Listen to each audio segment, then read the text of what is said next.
like guilty pleasure action movie, I gotta go with like Pee-wee's Big Top Adventure. Okay. I wouldn't have thought of that as an action movie, but it kind of... Yeah, I hope nobody got too much of our private conversation there. We were just talking shop about film and cinema. So, without any further ado, welcome to the Video Reformation Podcast. I'm Ben Oliver. I'm Justin Plant. We're the co-founders of Storyboard Media and your guides on the journey to practicing effective video for business. We're like, wait for it, the Morpheus to your Neo. Yeah. Somehow we've never used that one before. Yeah, well, I think you pushed a lot of the, the obvious ones. Yeah. I pushed a lot of the obvious ones back to get to some of the more obscure ones. I'll be honest, I'm at the end of my list. So between today and next Tuesday, I'll have to... Maybe instead of them sending in topics, they could send in new hero and mentor. Well, I was going to get to that because we do like to do a little bit of housekeeping before we jump into our topic. Our topic today, of course, being filling your funnel, why, what, and how videos. I'm actually not interested in getting topic suggestions from our listeners anymore. I don't want any more. I don't. I'm sick of it. There's just too many to handle. David is completely overloaded trying to manage the constant flow of topic suggestions. There's too many things in there we just don't know. I mean... Sure. Yeah. Like the value of Bitcoin at the end of 2021. I mean, I get it's a clickbaity podcast title, but we don't know how to talk about that stuff. So yeah, don't send us any more topics. We'll keep the suggestion box outside our office. Sure. But don't email us anymore. If you really, really want it, you can come to 400 West Main Street and talk to Bricky Martin. Bricky Martin will be here. Yep, Bricky is here to take all of your in-person suggestions. Oh gosh, it looks like we have a new sponsor for this week also. Yeah, we do.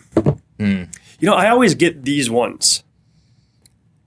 Well, on my week, it just so happens that I get another kind of related to some other ones. But do you mean one that someone else wrote? No, one that usually someone else writes these. Oh yeah, right, sure. But this one appears to be drug related again. I don't know for sure. It's the sponsor this week is airDMT.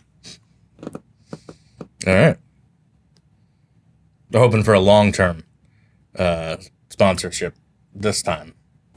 Yeah. This feels right. Yeah, I know. Just starting with the name, it just feels right. All right, well, stick around for the full spot later on in the episode from airDMT. I can't imagine it has anything to do with what you think it has to do with. Dimethyltryptamine? Could be. They'll just have to stick around. Yeah. I can't even give them a timestamp right now on when to fast forward to. But let's go ahead and get started. So the topic today, again, filling your funnel. Why, what, and how videos. Why don't we start by talking a little bit about the funnel? The flywheel. Yeah. The journey. Yeah, there's all different names for it. I think whether you're a funnel follower or a flywheel follower, you like to map out your customers' journeys. I think what we're going to talk about today, these types of videos apply regardless of which system you adhere to. And this sort of like concept of applying video to different parts of that journey is, I think, part of what took us from just making videos to try and be more strategic about the video content we're creating for our clients and for ourselves. There are a couple different models. The funnel is probably the most known and longest used, very funnel shaped. Ben has an addition to the funnel, which is the conjoined triangles of success. That's true. I do like to extend the conjoined triangles of success. So we'll get to some of those pieces, I suppose. But but basically, the awareness, evaluation, consideration, buying. There's all different ways to kind of organize that. I think the way that HubSpot always set it up was attract, convert, close, delight. So that's kind of the inbound model, right? You get people's attention. Attract them. Through content, whatever. You convert them to prospects by basically getting them to say, I'm interested in this solution that you provide. That could be joining a webinar. It could be calling into the sales office. It could be watching a video and clicking the sign up for a demo. I mean, there's a whole, to me, convert covers a whole lot of that cycle. Then, of course, you're closing the deal. But then once they do become customers, you've got to delight those customers. Because it's a lot easier to keep a client than to get a new one. Yeah. And so that's where, for us, the whole idea of customer success video is such a missed opportunity for most companies. They're just hoping that they don't churn those clients. Or I'm sure I know a lot of companies are trying hard to keep their clients. Video is just a great way to do that. Yeah, I don't have it on hand, so I'll just make up a number, but I think it's something like the cost of a sale with an existing client is something like 82% less than the cost of sale with a brand new relationship, something like that. Okay, so funnel has been around for quite some time, but now HubSpot has even turned on their own funnel, and over the last, I want to say 18 months or so, they've been pushing this idea of a flywheel. So a flywheel kind of takes it from a linear progression from unaware to a customer. And a flywheel kind of makes it this consistent ongoing churning cycle. And also what's nice about a flywheel, if you know anything about the mechanical flywheel, it moves on its own momentum. Perpetual motion. I don't think it's quite perpetual. If it were frictionless. It needs a little. Yes, but it needs a little bit of friction for something heavy that's spinning to then drive something else. I think. Oh, sorry. Go ahead.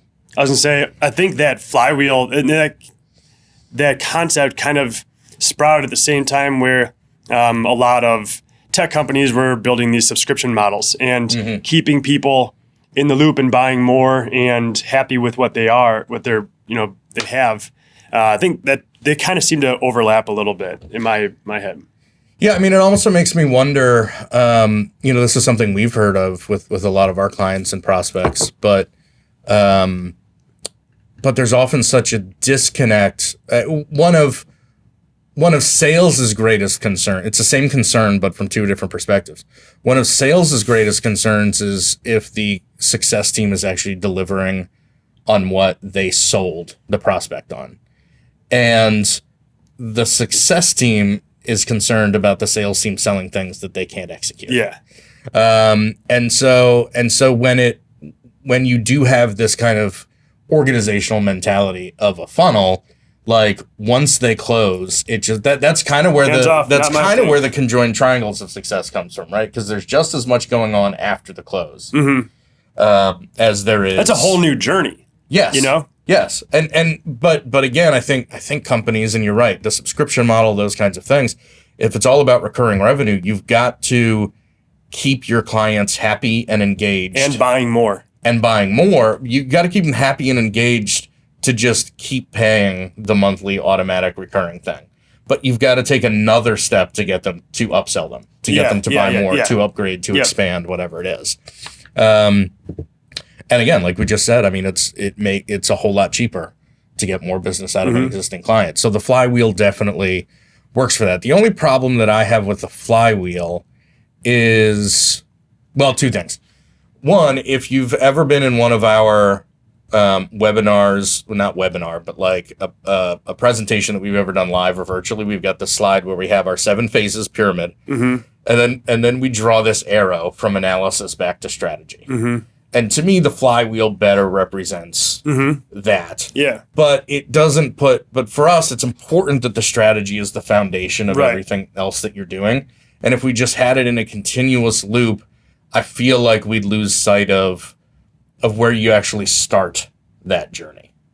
So while I see the limitations with the funnel and how it is very linear and you come in at the top and you spit out at the bottom and then you're done, I almost have the same problem with the flywheel. It's not clear where you start and where you finish. Yeah. I get that there's no finish, but there's also no established start. Yeah. And I have a bit of an issue with that. And then of course both the funnel and the flywheel are just more kind of templated versions of what would be an actual customer's journey. So I think the funnel kind of came out of, a lot of companies spending a lot of time and research and money figuring out the individual journeys of their individual personas. And there are certainly common threads, but there was a need for some streamlining there.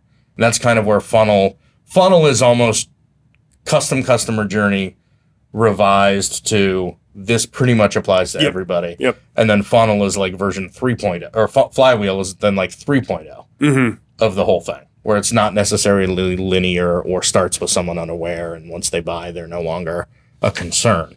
But I think a lot of this discussion and kind of where we landed on these core pieces of why videos, what videos, and how videos, is that it does basically take you through from completely unaware to someone who's ready to buy. And a lot of that comes from, and we've talked about this before in a couple episodes, I think, but the easiest way to create a roadmap for your video content. I know. Yes, Mr. Plant. So along at each stage, customers or prospects are asking questions. Yes.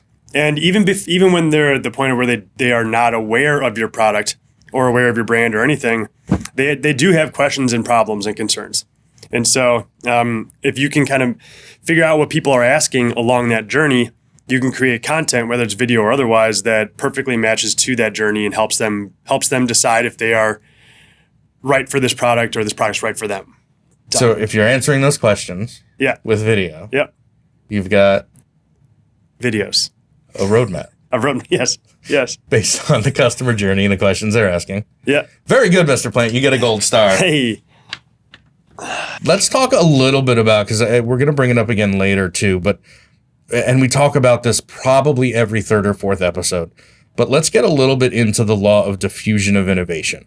And for people who don't know the term diffusion of innovations, this is basically the bell curve it's basically a bell curve, but it's the bell curve that you've seen in terms of adopting a product or a platform. Or a habit or a behavior, anything. Yeah. So it starts with your innovators. That's the first level of the people who are willing to take the most risk and get out there and say, I'm willing to try this. Because one, they are actually into taking risks. They get a lot of reward when those risks paid off. They're less concerned if those risks don't pay off. And they really like to be seen as an innovator. And I was here first, when this was pre-alpha. The same way we're very proud that we were one of the first couple agency partners with Vidyard. Yes. Like, I believe in that platform so much that I get a lot of joy out of saying that. I think we were number 12? We were in the first dozen, as we were told. That's why I said 12. Is that what a dozen is? Yeah. Unless you're a baker, and then it's 13 for some reason. And that means unless you're someone with the last name of Baker. Okay. And then for you, a dozen is 13 things. Okay. So after your innovators, which basically take up about only 2.5% of your total potential adopters, addressable market, right? Yeah. Then you've got your early adopters. These are the people who aren't quite willing to go out and do anything, but they really like being on. So I don't know how many agency partners Vidyard has right now. I don't know if we fit in the innovators, but if we're not in the innovators, we're really early on in the early adopters. The early adopters are the people who are motivated almost more by their willingness and interest in being seen as someone who took an early risk and someone who's always on the cutting edge of something. So they're more interested in the possibilities than about like feature sets. Yeah. Right? Yeah. Because I do want to make sure that we don't just talk about the diffusion of innovations. We talk about how it connects to what we're talking about. What's really important in that ecosystem of the law of diffusion of innovation, or like the adoption of your product, is that those innovators often help shape what your product looks like too. Because they are so in at such an early time that they have a lot of influence as to how that's built, and they get a lot of pride out of that as well. And I mean, I don't want to put the cart before the horse here, but like the innovators and a lot of the early adopters are the ones who are willing to commit to trying this new thing more because of your why than your what or your how. And so you could almost, if it's a funnel that goes from awareness to close, what the innovators need is really just this top level stuff. I'm about what you're about. And so whatever it is that you're making, I want to try it. The early adopters are, I'm really interested in what you're about. Your why connects with me, but what is it we're actually doing here? And that's enough for them. And as you go then to the early majority, the late majority, and forget the laggards. Laggards are basically like they don't have a choice, no option but to adopt this thing. Those people then need more of that lower down in the funnel content because they're less risk averse. They need more social proof. They need case studies. They need case studies. They need feature walkthroughs. They know what this is going to look like, who's going to use it, how they're going to use it, how it's going to affect them. There's nothing wrong with that. They just need that information. And so the reason that these why, what, and how videos make sense to fill the funnel is because wherever you are in that progress, whether you've crossed the chasm yet or not, there's content there for everybody wherever they are in their journey, basically. Anything else on diffusion of innovations, or shall we move on to? It just kind of popped in my head as you were talking. What kinds of companies are innovators? Because I guess I'm talking about this in the B2B realm, right? So a company might be a buyer, right? Representing a buyer. So like what IBM, they're a big company. It's a big ship to turn, right? Are they more likely to be an innovator? Or are they more likely to, as a buyer, or are they more likely to be a, early majority or late majority when all the bugs are fixed?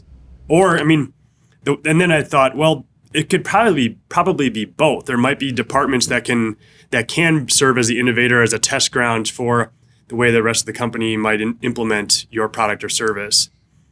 I don't know that any of this is relevant. I was just kind of thinking out loud. No, but that's an interesting point because just, and again, I think we try to link to it in every episode, but looking at the Diffusion of Innovations Wikipedia page, which we go back to so often, I just happened to scroll down randomly. That's the background of your computer, isn't it? Yes.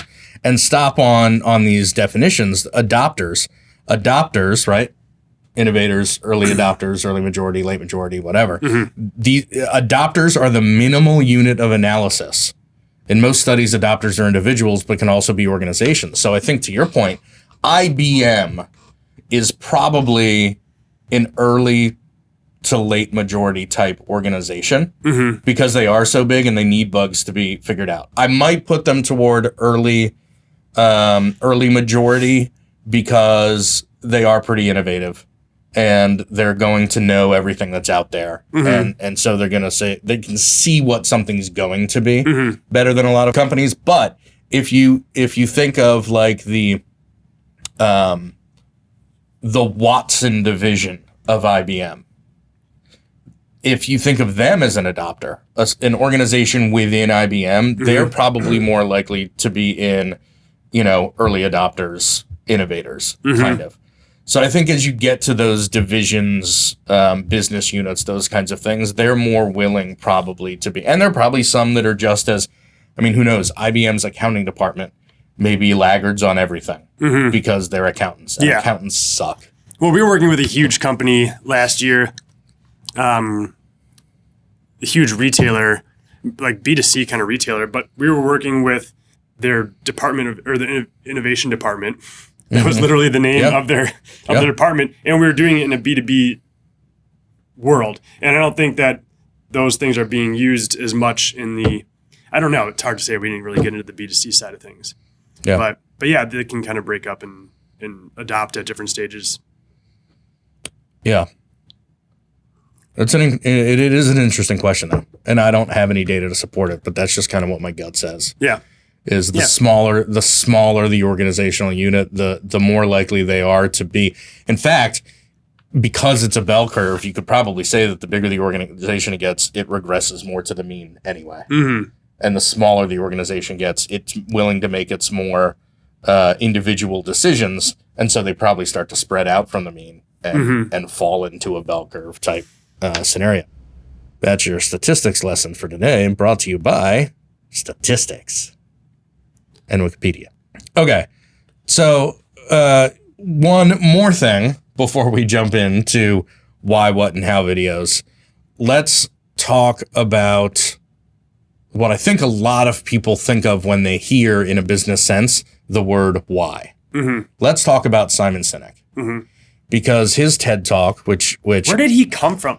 It was like that TED Talk, How Great Leaders Inspire Action.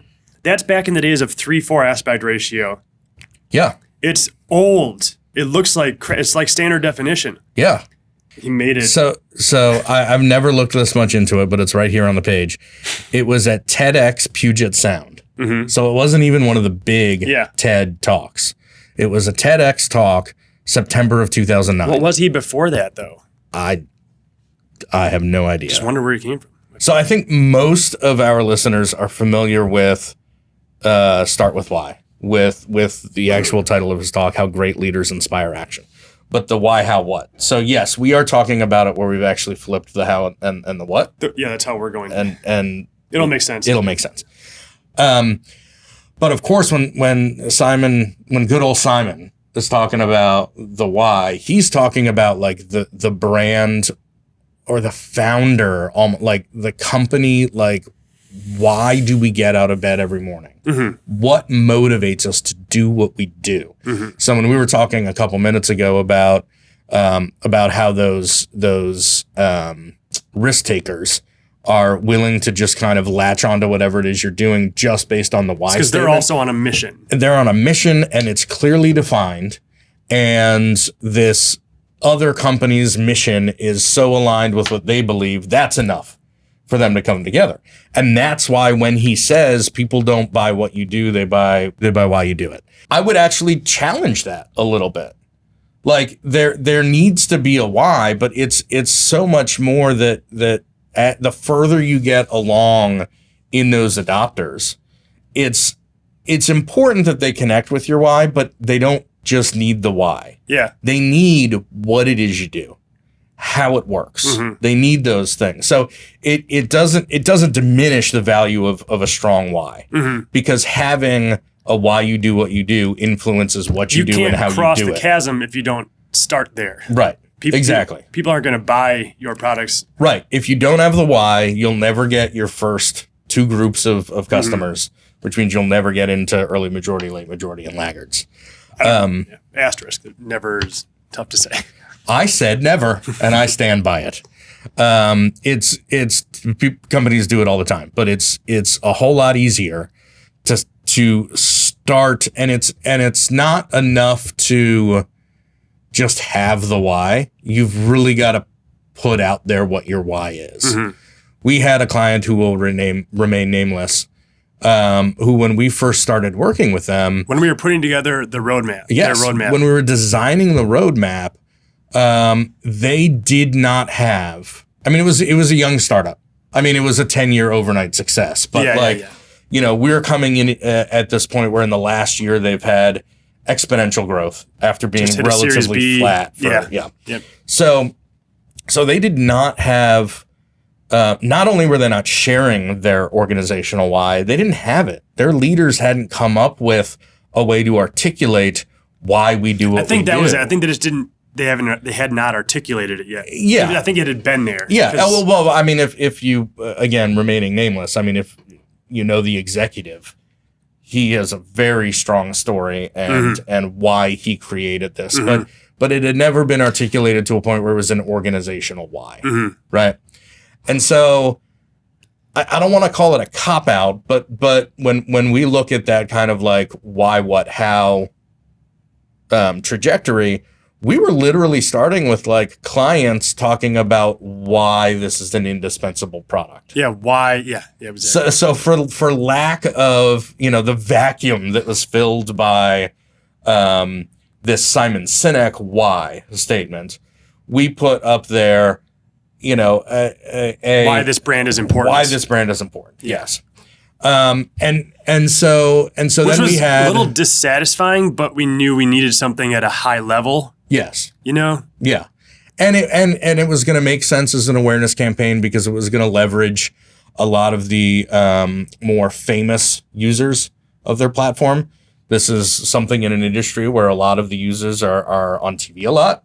So there were going to be a lot of recognizable faces who were actual clients who could say why you needed to be using Platform X. then I think we got started. We actually ended up starting down at the bottom, the like how this works, like with literally some micro demos. So we were kind of working our way up, and we'll get into how videos later in this, but basically, like they were essentially screenshots of how to do certain things, because and it wasn't wrong, because the sales department was saying, we keep doing these custom demos over and over and over again. And if I had these things that are the same every time that I could just package up and send the important ones, I wouldn't have to do any more hour-long live demos. So there was a lot of value to those. But once we finished those, we came back to the why videos, and all of a sudden, yeah, to our delight, the organization had found their why. And it was really compelling. And it wasn't foreign, right? I mean, you're right. It was there all along, but it hadn't been articulated to a point that it was going to be articulated. And I think, to the executive's credit, he wanted to, given their massive growth, he wanted to have all of their employees in a town hall style meeting where he could make a presentation to them and say, this is why we come in every day. This is why we make the products that we do. This is why we're always improving this product. And he wanted to get everybody within his organization on board with that. And we were able to leverage that opportunity to create a series of videos that articulated and demonstrated their why. And having that reason that we do things is the thing that, regardless of what it is you do, as people see it, they'll either connect to it or they won't. And if they don't connect to your why, they're probably not a good fit. And that's okay. But for all of the people who connect to your why, if they know that from the first interaction they have with you, they know that you share a true north, right? That you're following the same ideals and principles and trying to do what it is that you want to do every day too. So now you kind of want to explore, what is it that, maybe we're getting ahead of ourselves a little bit. But from a Simon Sinek standpoint, being able to articulate that why you do what you do, not only from a marketing message, but from an internal adoption, helps you develop what it is that you do and how it works and how you go about those things. And so if there is anybody who's watching or listening who hasn't seen Simon Sinek's TED Talk, it's, of course, 18 minutes, How Great Leaders Inspire Action. We'll throw a link somewhere. And I highly recommend watching it. Just some great examples of he talks about like the Wright brothers and Apple, and he's literally using like a flip chart thing on an easel. It's no fancy presentation. It looks horrible, but you know what? It's such a great talking point that it doesn't need to be fancy. So that reminded me of Tesla and not Nikola, but Elon Musk's company, and how they didn't have a single, they had not created a single product, but they made hundreds of thousands of pre-sales just because people identify with what the brand was doing and knew that like they didn't even, maybe they had some designs, but they knew it wasn't going to look exactly like that. I feel like you can't rely on that necessarily, but you know what the company means to this world, and they just bought sight unseen. What do you think Tesla's why statement is, roughly? Tesla specifically, I think it's probably almost any of Elon Musk's companies. Yeah, well, SpaceX is about making humans interplanetary. Yeah. But I feel like Tesla's is about making Earth as good as it can be while it's still here or something. Yeah, I feel like you could, from an energy standpoint. I think the way that I see it, and again, I don't know what their why statement is, but the way I see it is almost innovation for innovation's sake. Like, we're going to make these things as advanced. That's Elon for sure. Okay, maybe that's the Boring Company and all that stuff Yes. kind of fits into this. Because a lot of the things he does don't seem to make sense, right? He didn't design an electric truck to look good. I mean, he designed it the way that he designed it to get the press that he got, but it's all about having a completely utility vehicle that is all electric. And even if he doesn't sell any of those, he drives the automotive industry to start creating. There's an all electric F-150 that's coming out. Hummer. I thought I would never. Yes, a Hummer is coming back. It looks badass with an all electric car. And I don't think you would see those things if it weren't for the Tesla automotive company. Look, for pre-ordering the Cybertruck, it's only $100 down. $100 to put, in order down. Fully refundable. Smart. Yeah, and so it almost doesn't matter what that truck looks like. Mm-hmm. It's, I'm Elon Musk, I'm pushing innovation, and this is what this thing could look like. Sign up now to get yours whenever it's done and whatever it looks like when it's done.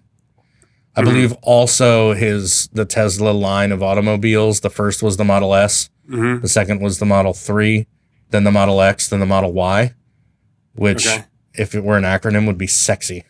Oh, really? S3XY. Ah. But he's just a weird dude like that, so I imagine that came from him also. But SpaceX, yes. I mean, reusable, landable booster rockets. I mean, that is, and they failed a lot at the beginning, and now they work really well. But they failed a lot at the beginning, and just by trying it kind of forced the entire space industry to be like, all right, well, yeah, maybe we can figure out how to be more efficient and do this more often and not make these like annual space shuttle missions. Yeah. But get out there more regularly and with a purpose too. Yeah. Yeah. That's our fill-in because Elon Musk wasn't available to join us today, but no. All right, we've gotten off track a little bit, but that usually happens, and that's why y'all love us. Or it's been edited out, and nobody sees this part. That's Alt's decision.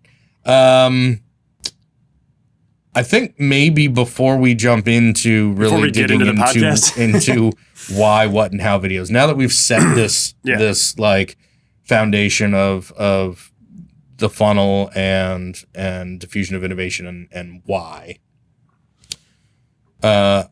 Let's jump into our sponsor spot, and then we can dive into why, what, and how videos. Perfect. If you're like most of us, you're pretty much at wit's end. The kids are at home during the day, as are you and your spouse, and your only chance to get away and find a fresh perspective is, of course, Schedule I drugs. Mm-hmm. You know, the good ones. And just like you need to protect your sanity, you also need to protect your career. No one can afford to lose their job in this uncertain time. So when HR hands you that cup, you can be certain about one thing: clean urine. No matter which drugs may still be coursing through your veins, airDMT ensures that you will have access to clean urine on demand, delivered within a 30-minute window.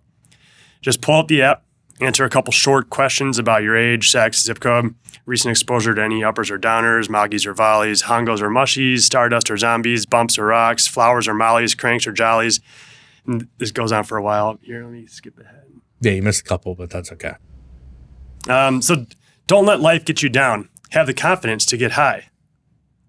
Unforgettable trips start with airDMT. That sounds like they borrowed that a lot, that last part a lot from Airbnb. Yeah, so I'm I don't think they're related. This may be implied, but do they source other people's urine for you? Yeah. Okay. You just have to put in like who you are and kind of some parameters so they can match a clean urine. Right. You want to avoid the obvious red flags. Yeah. That this is not your urine. So human. Yep. Is male, female something that it is? Tell? Yeah. I mean, the amount of hormones usually can be detected. Age. Sure. I think the zip code is just to make sure they can get it there. That's just a timing thing. Yeah, it's a timing thing. Also possibly a city water thing, just so that it's the right level of minerals. Yeah. Yeah. Okay. Well, sounds like a pretty helpful. Yeah, and I mean, again, service. Another one of those products that probably wouldn't have worked prior to COVID, but now that everybody's working from home and getting high all the time, there's more of a need for Yeah. Fake urine for drug tests. Yeah. Yeah. All right. Well, unfortunately, doesn't feel like they'll be around for a long time as a sponsor, but we do welcome them nonetheless. Thank you for being here. Yeah. Okay. Back to the topic at hand, which is filling your funnel with why, what, and how videos. So we've talked about funnels. We have. We've talked about the law of diffusion of innovations. We've talked about Simon Sinek's why, and Justin Plant got a gold star. Okay, so where do you want to start? I want to start at the top. All right, tippy top. Top of the funnel, top of the flywheel, top of the customer journey.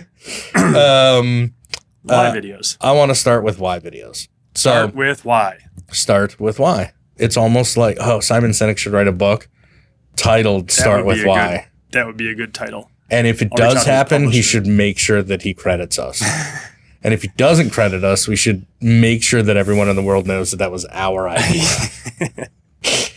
So the why videos, let's say we're at the top of the funnel where we're attracting, or it's an awareness thing. Mm-hmm. Like people don't even know what we do, how we do it, why. People know nothing about us as a brand. Yeah. This is the opportunity to say, this is what we're trying to do. This is what we believe. I don't think that this is necessarily the first piece of content you might see from a company, but once you've said, or found, like, because I'm thinking of this as like, I've got questions. I don't know that I have a problem or whatever. Like, I don't know that I have problem A, or I don't know that I need product A. I don't even know that those products exist. But I say, how do I teach my kid to tie a shoe? And let's say there's like a method out there or something. I might come across a couple different things online and be told from a mom's group or something that, hey, this program works really, really well, and they've got some things with shoelaces and all this stuff that you guys can get. Then I'll go check them out. And when I start to see that they care so deeply about enriching child's lives and making it easy for them to learn and making it fun, and like now I not only want to get the product to help my kid learn how to tie a shoe, but also I'm wondering what other things do they maybe do, or how else do they serve children in their learning. That was kind of ad lib, like maybe how you get there, but I think it's the why should open up opportunities to connect with your potential customers. Yes, and I think the why is also something that connect with people who aren't necessarily your potential customers. Okay. I think there are why statements that, I think more about like B2C brands. Take Apple from Simon Sinek's example early on. Early on in Apple, a personal computer wasn't necessarily something that everybody could have, but thinking differently and pushing the boundaries and kind of unseating the status quo and all of those things about like progress and innovation that are part of Apple's why are things that even if I weren't in the market for a personal computer in the late 80s, early 90s, whatever, those are still things that as a consumer I might really be interested in. And so I think that's where a lot of the mystique around Apple came. I remember when I was a kid, because my dad worked at a non-governmental research organization, but essentially what they did was they published reports, thousands of page reports. So they were essentially a publishing shop, which as I was growing up in the 80s, that meant that they were an Apple customer, right? Because it was all about design. Apple was who you went to design and publishing and things like that. Okay. That was not an IBM thing. Okay. IBM was all about, accounting and spreadsheets and word processing and whatever. Apple was all about publishing and design and those kinds of things. But part of it was because they took so much attention to detail. It was a closed system, but it had to be a closed system because they couldn't give any control to anybody who wasn't Apple to create any of their hardware or software, because it wouldn't have the same level of attention to detail that Apple does. Okay. because It that's wasn't a so security much a thing or part. It anything. wasn't a security thing, no. But I mean, if you go back and look at the PC wars, essentially, Microsoft said, we're going to license Windows to anybody who wants to use it, and anybody can make the hardware, and they can use our software, which means you have to compromise on the software. When you are, as Apple was at the time, the only developer of their software and their hardware, you keep it a closed system because you don't trust anyone else to put the level of quality, and you're not going to compromise your operating system or your hardware because you want to license it for someone else to use and screw up because they're just trying to, get the bottom line or whatever. Anyway, so there's this, even if you aren't a consumer of a particular product, even if you don't have a particular problem that a brand can solve with its problems, you can still kind of associate yourself with their why.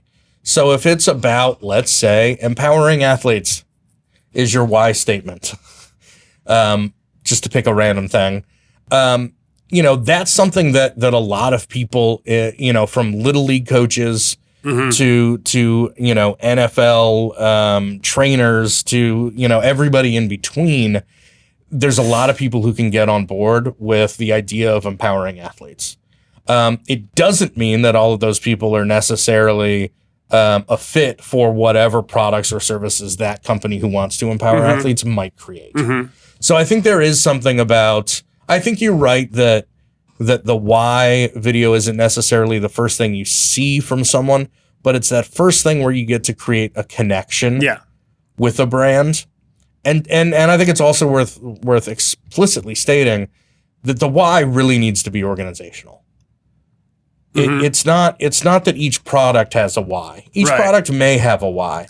Each product stems from But yes, each product stems from that why. What we do, what we make, what we sell is something that allows us to and enables us to achieve our why. So yes, I agree with your statement. I don't know that they're mutually exclusive either. I don't think we have. I know we don't have a why video. But the closest thing we would have to our why is the manifesto that we developed, which is here's what we believe. Here's how video ought to be done for business to business. Yeah. How can listeners, if they are part of a marketing team or whatever, how can they better understand their why? If they don't have it, how can they articulate that? I think it's a combination of the benefits that you offer your customers through your products, and the organization's motivations for doing what they do. So I think in a lot of organizations, it probably does start with the founders, the executives. I think it almost has to. Certainly founders. Maybe less so executives, because you never really know why a company might bring in certain executives at certain times. But if you go back to founders and what it was they were really trying to accomplish, I mean, especially in the tech space, platforms and products evolve so much and so quickly from their original concept to even the original launch, the alpha launch even. But there was still something that they were trying to accomplish at the beginning, trying to make some part of life easier for some group of people, or whether that's themselves or whatever. So there are these guiding principles that I think the owners found, and hopefully, if you can connect that to the benefits that your product provides, I think that helps you understand, because just like awareness content or anything at the top of the funnel, it's about broad emotional statements. It's about benefits more than features, right? It's I'm not even going to tell you what this thing does yet, but if you are a blank, you're going to blank better, right? Or we're all about helping video marketers. Yeah, in order to practice effective video for business, we will follow these rules. Yes. Yeah. So ours isn't so emotional. But it is if you think about like how this is intended to help you keep your job as a marketer. Yes, but if you have it up, I do in the virtual present. Yeah, right. In the virtual presentation we did last week. Yeah, you read like the first 2 paragraphs, kind of the preamble to the manifesto. Read that right now, because I think there's an emotional aspect to it. Okay. Video. So it starts with, we are defining the word video. We are redefining the word video. Video is a practice, not a deliverable. It is not merely the result of writing, shooting, and editing footage into a compressed digital file. Video is a continuous cycle of strategizing, planning, creating, producing, distributing, promoting, analyzing, and applying what you've learned to the next iteration. And when it comes to business, video is no longer a novelty, but a necessity. And because it will be an integral part of our business, we must aim for our video to be effective. Effective video helps us achieve our desired future state. Effective video helps our prospects and customers achieve their desired future state. Effective video allows us to learn about our viewers as much as they learn about us. So in order to practice effective video for business, we will follow the rules below as if our jobs depend on it, because ultimately they do. I mean, there are some things that I can definitely connect to. I mean, if I had to distill that into a why statement for us, it's that we seek to empower marketing, sales, and success professionals to effectively practice business. Communicate effectively. Use video to the most effective communication tool. Yeah. And that may not be like a move mountains kind of why statement, but like I think there are pieces throughout that where if I were a marketer, I'd be like, amen, brother, plant. Yeah. Right? Like, yes, it does need to be effective. And yes, it is. And no, it isn't optional anymore. You're right. It's not just this thing that you get. It's this whole practice. Yeah. Right. I mean, a lot of what we were trying to do was because this manifesto that we talk about so often, it isn't just our manifesto. This is a thing that we're putting out there that we want people to adopt. I want it printed and put in a plaque on our clients' offices because they believe it as much as we do. We've talked about having a manifesto webpage where people can add their signature to it, right? And say, I have adopted these principles. This isn't just and I think if you're getting to a brand why, it's not just about like the mission statement that they put on the wall somewhere, right? Different things. That's how, as a company, we operate, and like as management, this is how we like to treat our employees and whatever. But ultimately, every day that we log on to our morning Zoom meet or Google Meet meeting, God, Zoom has just become so much the Kleenex of the pandemic. That, yeah, I did it. I mean, when I'm joining that Google meeting every morning, there's part of me that's like, all right, let's flip that switch to start helping people use video better. And it's not about proselytizing and doing a podcast every day and all that kind of stuff. I mean, a lot of it is just we have to do it in our work. But that's the key, right? Is that in our work, we're trying to practice effective video for business and help our clients practice effective video for business. And sometimes that's frustrating because sometimes they just want to change the script, or they want something to look a certain way, or they want to do a certain type of video, and it's not the most effective thing for them. Now, it doesn't mean that eventually we might not do that, because you have to have those boundaries. But like, it's our responsibility to make sure our clients who don't have that same strong feeling, we're there to provide that sense of, is this going to be effective? So I think, going back to your original question, I think if you can mix the founder's original purpose with a lot of the benefits that you provide, that top level, like, not so much like it's going to save me time and money, because that's just kind of that first example, benefit from like day one of sales training. But that it like Gusto, our payroll provider, they give our employees and contractors a whole lot more control over that. They don't just get them paid every 2 weeks, but there's a whole side of that platform that gives the employees a level of control that they haven't had before, that they would have to go to an HR department and go through all kinds of policies and procedures. There's part of Gusto's why that is about empowering employees to, I imagine it's about empowering employees and companies to, demystify HR and make, and give employees control and give employers, freedom and things like that. So it's all about it's all about that kind of top level benefity type stuff, which, you know, again, aligns with the top of funnel broad emotional. It's basically, we're going this way. messaging. Are you coming with us? Yeah. Yeah. And if you're not, that's fine. Yeah. If you're not about, that's what so many, it's a key lesson that seasoned business people understand, is that you can't please everybody. And not everybody is your target market. And it's a necessary early lesson, but sometimes it takes people longer to understand than others. Like, and the stronger you are in your why, and the more you put it out there, the easier it is to weed out the people who don't align with your values or benefit from what it is you're trying to do. And that's fine. Because if, in the most cynical sense, marketing and sales is a numbers game, why not work with a set of numbers that are more likely to identify with what it is you're trying to accomplish than a huge, you know, an infinite sized population? Sure. So what might a why video look like? This is a curveball because it's not on the outline. Sure. Honestly, this is one of those where I don't know that you have to have amazing production value. This could be gritty, of just your founder in the garage where she started her company, talking about what matters to her. That could be it.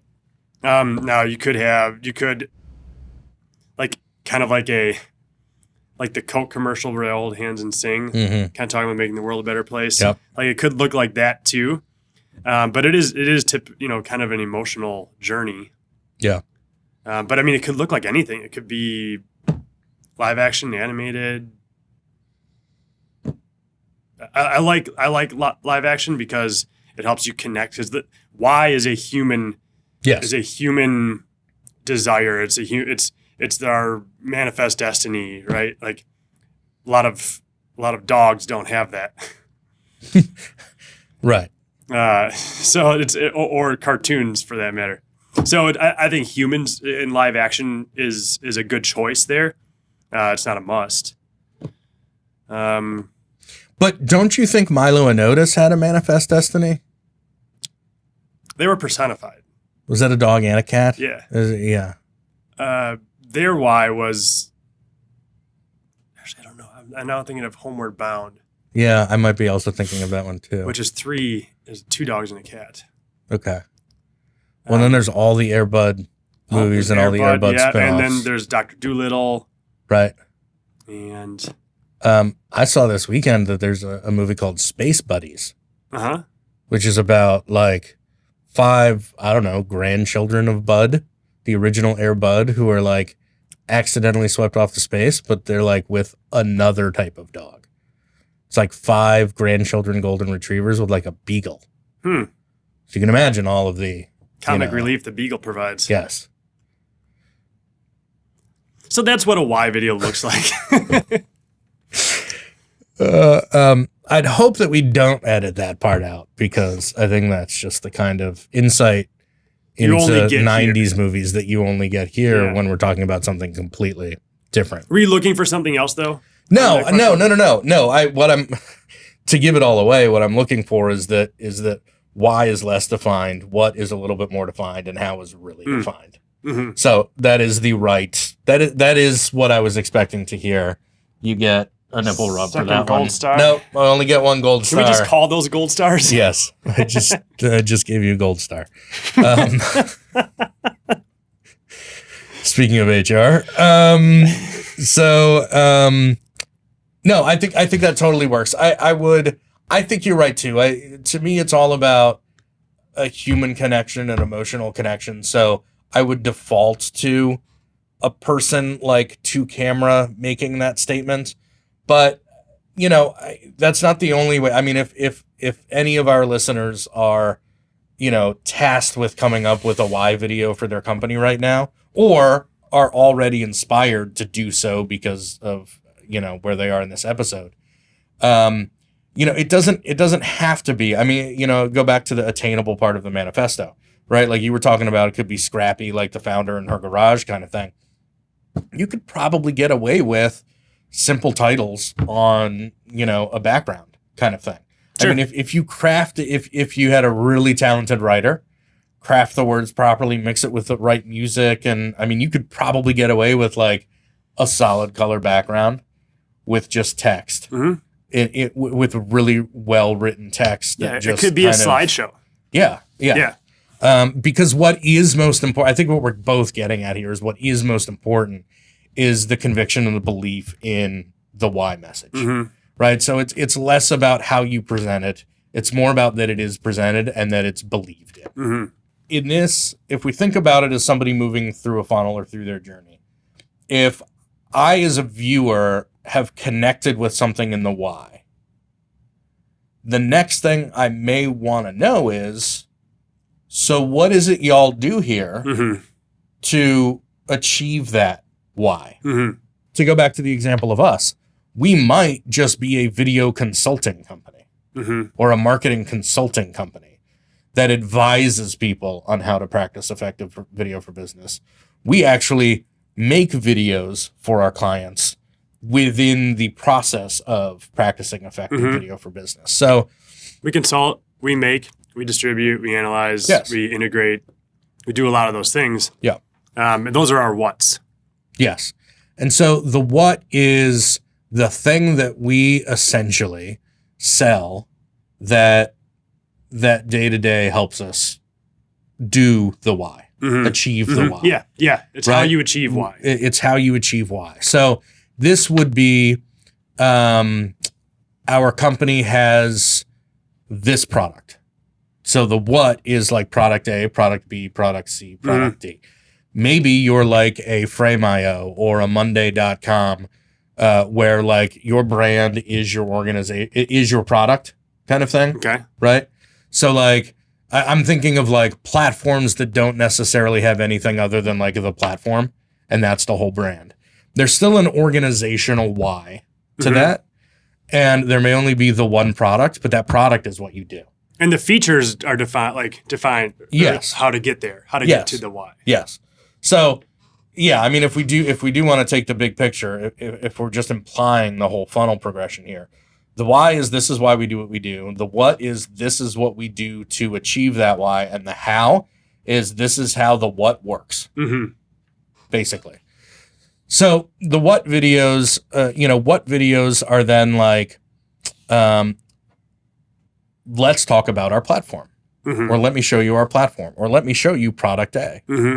Let me show you product B. And it's a lot easier to discuss some of those things when you know where you're, like, if you know what the end journey or what the destination should look like, attached to your why, then you'll know what's important and how to highlight certain features and benefits because they connect to the why. Yes. And, I think a lot of the good brands also are finding ways to integrate why into a lot of their taglines and basic messaging and things like that too. So it also helps when you get to like the call to action at the end, reinforce if that brand why is part of your tagline or whatever, reinforce that, right? Punctuate the end of that video just to remind people. But, the reason we made this thing is so that we can do this for these people or whatever. Yeah. So and also I think if why videos are about the top level benefit, like this is who benefits, this is how you would benefit. To me, the what videos are then the mix of feature and benefit. So we've basically stated like, this is our why. These are the benefits you get when you strive for this why. The what is here are those benefits more specifically to you. And here are the features within this platform that help you get that. Yeah. So we're starting to connect an abstract idea of why we do what we do to a more realistic idea of what we make, what it's composed of, and what it helps you achieve. We already know you're a fan. There's this idea, it's not fully formed, but if I go back to Apple, if I'm even a young consumer and I don't know, and I know that Apple makes phones, but I don't even know that they make computers, I know when I'm walking You have through one, a man. mall. Yeah. I'm also not a young consumer. So this is clearly a hypothetical. Okay. Got it. If I'm walking through a mall and also look at their stores, but if I see an Apple store, like I may only know them for one thing, but as soon as I walk into that store, all of a sudden I can see all the other things that they do. And if I know that their phones are that good, I bet their other stuff is that good. And if I know anything about their why, then and I know that they do that in their phones, I bet they do that. I remember the first time I interacted with the original iPod. And I had been looking around. I was going on a solocation. I was going to be on a train for several days. I was going across the country, and I needed a digital music player because all I had was my Discman. This was probably like 2004. So I was looking at the Microsoft Zune. I was looking at something that Gateway had out there. They were really compelling. They were all of the, like, they had bigger capacity or whatever. I was like, okay. And then I walked into an Apple store and I picked up that iPod. And when I moved my thumb around the click wheel and it was touch based and I wasn't actually like physically turning something, I was sold. I mean, in that moment. And it's because but that was my first Apple product. I may have grown up in a family where my father used Apple products at work and whatever, but like we had a PC when we got a home computer. I had PCs in college, and all of us and so yes, part of the reason that this is here, honestly, is because of that day at South Point Mall when I felt that iPod work, when I saw it scroll through on the screen, the the monochromatic screen, right? Moved from selection to selection as I moved my thumb around that touch wheel. I was sold. My point being, you may have a limited experience with a brand other than their why, but looking at the storefront, there's some really cool stuff in there. They do things in a way that's really intriguing. You walk into that store and these what videos are now you showing them, this is what we make, what we sell, what we create. This is how you get there. Yes. Yeah. Yes. These things are what help you get there. Yes. If you believe in the things that we believe in, or you at least respect the things that we believe in, these are the things that we make based on that belief. And so there needs to be a use case, feature, benefit type of thing at that point in the sales process. Because it isn't all about, I mean, again, the further we move to close, the more information, the closer we get to like, this is actually a decision somebody needs to decide to purchase something. Yeah. Right. I mean, the why is a very high level, like, wishy-washy conversation about feelings, but ultimately somebody's going to have to buy something. And so you're kind of guiding them through that journey, but you're getting them from the wishy-washy stuff to the, like, this is something I have to invest in. Okay. So we've got, here's our why, here's what we make. And then the how part for us is, this is how these things work. Because this is that fundamental piece. This is the test drive, right? This is the evaluation part, right? If you want to use those words in the funnel, this is where people decide. They know they like why you do it. They know that what you do solves a problem that they have. And now they need to compare what your solution is, what you're offering them, to either what they're currently doing, or I guess in some respects, like not doing anything about this at all. So they've got to be able to get in. And again, if we go back to your early adopters, the people on the front end of the bell curve need less of this stuff. But after you cross the chasm and as you get to these like early majority, late majority, and laggards, this is where people need more of that. Like, all right, well, before I commit to this, how does this actually work? Yep. Yeah, if you think about like answering the questions from a very general level, it's, if somebody wants to follow you because you're going where they want to go, they've hit the what, they're on board. They're like like you said, the early adopters, they'll just start walking with you without asking a whole lot of questions. You're like, great, I'm going to. some people might ask, well, what are we going to, like, I don't want to say how. What is going to get us there? Mm-hmm. What do I need to get there? Do I need shoes? Do I need a raincoat? Do I need a boat? What do I need to get there? And then, oh, okay, well, I didn't know that there were boats like that. How does that boat work? Mm-hmm. This is kind of where they are. Like, well, okay, I'm still on board. Not to make a boat joke. Lean into the pun.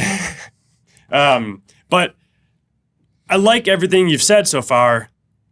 But I've never seen a boat like that. How does it work? Give me a little bit more information. Again, some people will just jump aboard. Mm-hmm. Other people still I need to know more. And they're mitigating their risk, right? Right. Some people are bigger risk takers, some are not. Do I need a license to operate this boat? Yep. Can I drink beer on this boat? Mm-hmm. Can I fish off of this boat? Can I navigate in the shallows? Does it work with my other boat? Yes. Yes.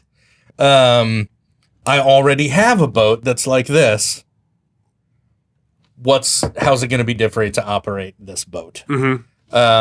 That ta-da is everything I know about boats. But no, you're absolutely right. I mean, this is the part that's like this is not only how I'm going to get there, but I know that this is the thing that I'm going to choose to get there. Mm-hmm. I think, that maybe is a compelling point here, but like so much of this, I mean, I guess maybe it's selling and marketing fundamentals, but like it's about choice, right? You're giving people the opportunity to choose whether to continue with you or not, mm-hmm. whether to partner with you. Which is why the funnel shape gets more narrow as it moves toward the decision. And it's perfectly fine for the people who it's actually better when people self-select out, right? Mm-hmm. If people say, you know what, I appreciate what you're doing, but it's not right for me. Everybody needs to be totally okay with that. Mm-hmm. Any salesperson will tell you that they'd rather hear a no than nothing. Yeah. So yeah, I mean, you're essentially at each of these stages, you're asking people to make a choice whether to continue to follow you or not. Mm-hmm. And so these are all different types of decisions that need to be made. Mm-hmm. And people need to be given different choices. You're guiding them along a path, not to manipulate them to buy what you do. Right. I think that's something that also sneaks into marketing and sales too, is this disingenuous, like, I sold something to somebody who doesn't need it. Mm-hmm. All of us professionals are really only trying to connect the right solution with the right person who has a problem. Mm-hmm. And so yeah, I think there was something I had more compelling about choices, but I lost it. So okay, there's happens something all the time to me. Also, to kind of continue the feature benefit thread, why is all about benefit? What is about features and benefits? Mixture. To me, the how is forget benefits. Like, you've already given 2 levels of benefits to people, and if they're still interested, they still see that this is going to benefit them. They need to really see a deep dive into the feature, mm-hmm. right? It's not just that you have a scheduling. It's not that you have a Gantt chart functionality in your software. It's that this is actually how you create a Gantt chart, mm-hmm. Mm-hmm. so that people can actually go through and be like, "Oh, that's exactly how we do it now." Mm-hmm. Right? Or like, easier. "Oh, that's better. Yeah. That's easier. That's more robust. Whatever." So those people who need that more information, again, risk mitigation. You're just showing them this is what we do, and if it's better than what you got right now, then come on board. Mm-hmm. But thank you. But if it's not, then stay on the dock. Mm-hmm. That one didn't seem as seamless. So yeah, I mean, if it's all about features, then I think the way it needs to look. I don't know if we talked about what videos need to look, but it's certainly more defined than how why videos look. Why videos could be almost anything. What videos are at least showing, hey, this is what we got. Mm-hmm. The how videos are like, I mean, it's right there. This is how this works. This is how you log in. Mm-hmm. This is how you create a new project. Yep. This is how you run this report. This is how, and so in it's almost like a reverse funnel when you think about the numbers of pieces of content you can make. Right. The amount of, yeah. Because you may have 1 or 2 why videos at the top because they're making that broad message. But then you may have 3 products. So when you get to the what, there's 3 videos, or there's at least 3 products that you need to have videos about. And then when you get into the how, it's almost exponential at that point because each of those products has different feature sets, different modules, different whatever it is, and different ways to do things. So it could be not just this is how our Gantt chart module works, but it could also be this is how to create a Gantt chart. So it could go from something as abstract to like, enter your key dates, assignments, and click submit, click generate, and boom, it's just that easy. Or you could have something or you could have something at a level of, in the top left, click create Gantt chart. On the next screen, enter your project name.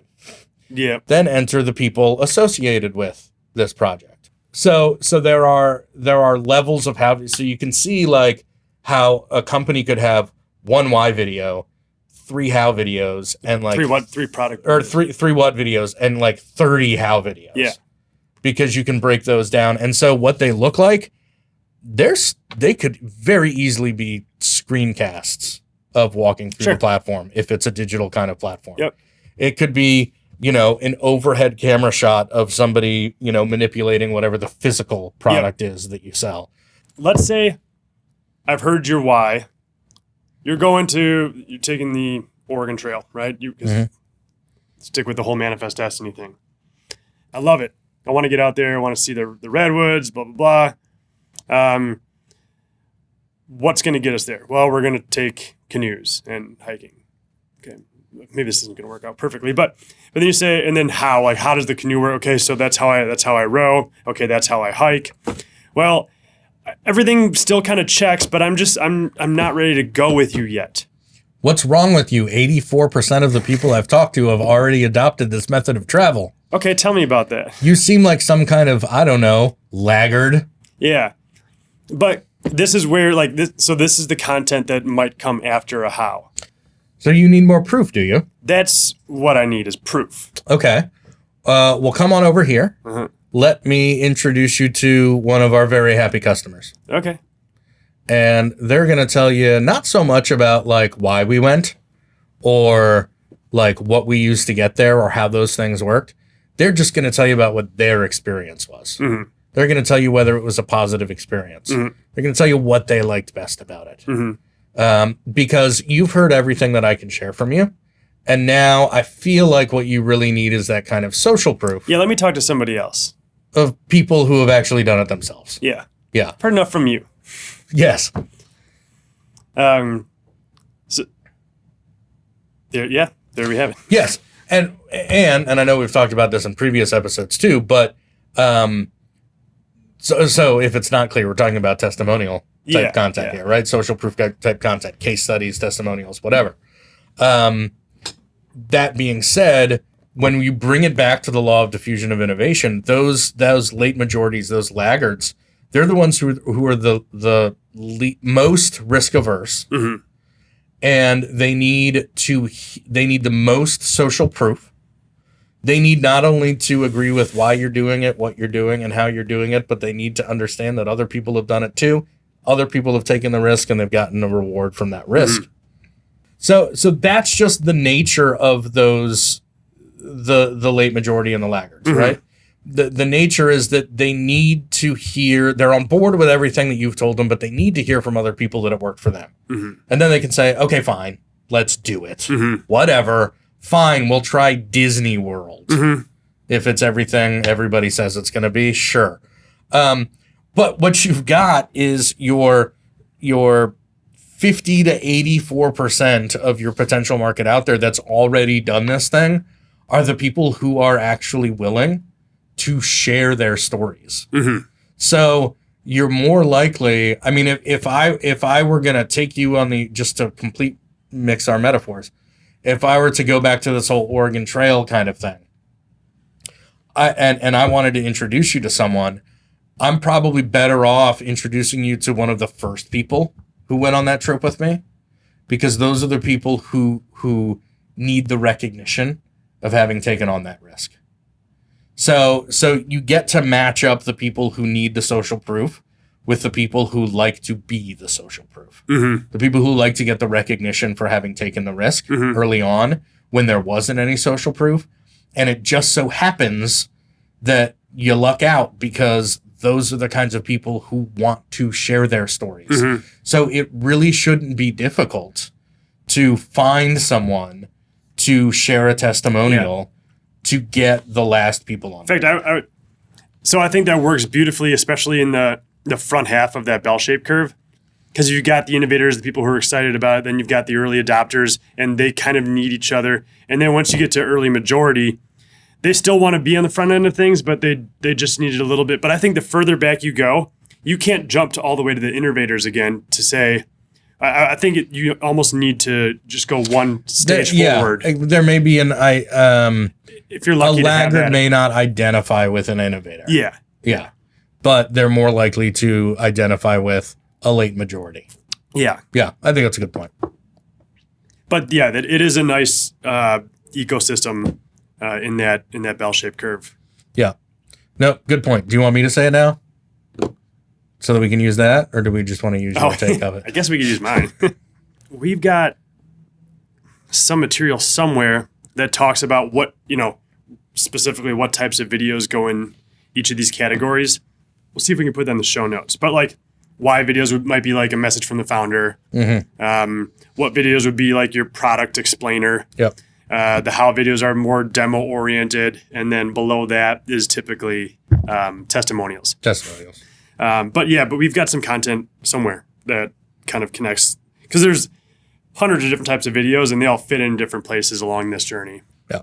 So I think ideally, even though it felt a little bit rushed on our end, I feel like somebody could actually set forth now and kind of start to map out a roadmap this way also. I mean, we referenced the kind of the earlier on is to map out the questions that people are asking. And depending on where you are on that bell-shaped curve as a rate of adoption of your product, you need to be thinking about those people specifically. Well, and different organizations have different amounts of information about their audience too. A lot of companies don't really know what questions their prospects are asking. And so good marketers pick up the phone and they call clients. Yes. However, there are a lot of organizations out there who have good marketers who just aren't able to do that for whatever reason. And I wish every organization had that stuff mapped out. But if you don't, it's hard to put together your initial roadmap as we presented it before, which is just answering those questions. This is an alternate way to quickly develop a roadmap. Yep. You're less reliant on what your prospects are looking for, because you just may not, and maybe you're a brand new startup. And so you're super early on. And so you just have no data on those kinds of conversations. Happens all the time.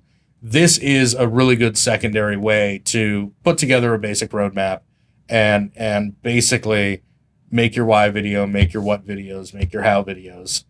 And then as you use those to sell people, bring those customers in and fill up that kind of social proof content afterward. You've basically filled your funnel from awareness to consideration. You've gotten customers, and now you're in the bottom part where you're actually turning those customers into advocates and tools that you can use. Conjoined triangles of success. Okay. Shall we hear from our sponsor again before we sign off? I think so. All right. Paid for 2 spots. An outrageous amount. Yeah. All in cash, too, which was weird. All in cash. Yeah. I wonder if it's drug related. If you're like most of us, you're pretty much at wit's end.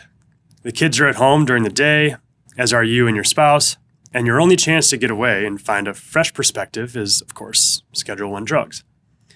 You know, the good ones. Is that scheduling drugs or schedule and drugs?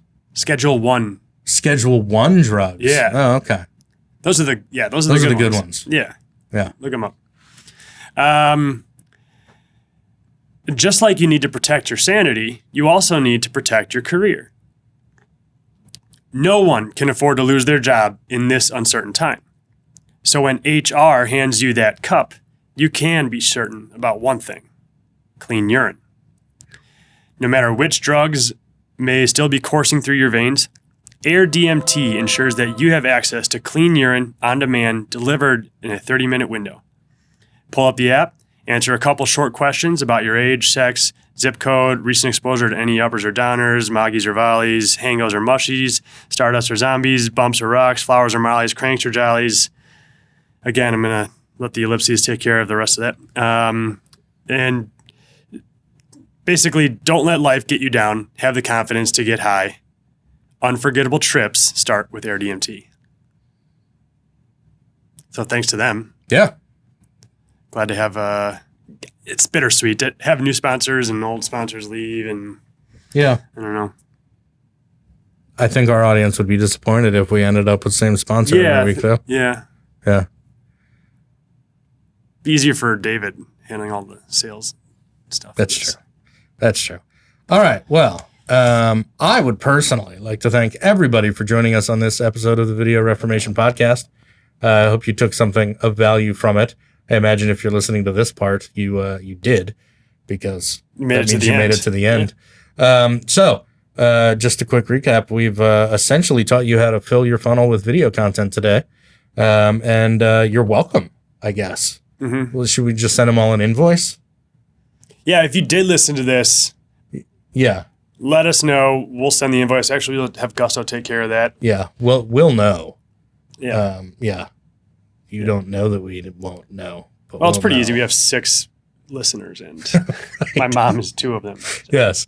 All right. Well, in any event, we would love for you to keep listening, keep watching our episodes, like, rate, subscribe. I don't know if that ever works. I think this actually counts as our outro banter. I'm going to count that. Yeah. We've definitely zoomed right past the thank yous. Yeah. No thank yous. And yeah.